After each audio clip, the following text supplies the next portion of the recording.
నిజమేనండి. నాకు కూడా ఆ అనుమానం ఉంది. ఏంటంటే వాస్తవంగా అందరూ లడ్డూ కల్తీ జరిగింది, లడ్డూ కల్తీ జరిగిందని అంటున్నారు తప్ప అసలు అది నెయ్యే కాదు, అది కెమికల్ అంటున్నారు.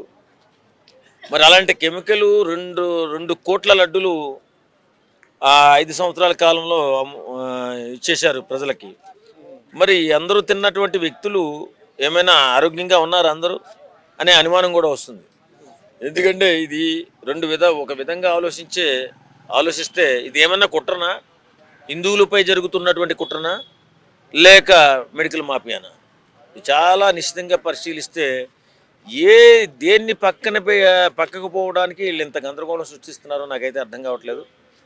వాస్తవంగా ఇలాంటి నికృష్టమైన పనులు చేసి ప్రజలను ఇబ్బంది పెట్టినటువంటి ఎవడైనా సరే చరిత్రలో చరిత్రహీనంగా మిగిలిపోతాడు. అలాగే ఇప్పటికైనా బుద్ధి తెచ్చుకుని ఈ జరిగిన నష్టానికి బాధ్యత వహిస్తే సరిపోతుంది.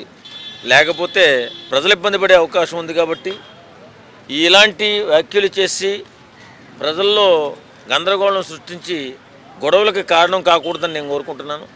ఏదేమైనా ఇలాంటి రాజకీయాలు ఇంత నీచ సంస్కృతి దిగిపోకూడదని చెప్పి నేను ఆశిస్తున్నాను.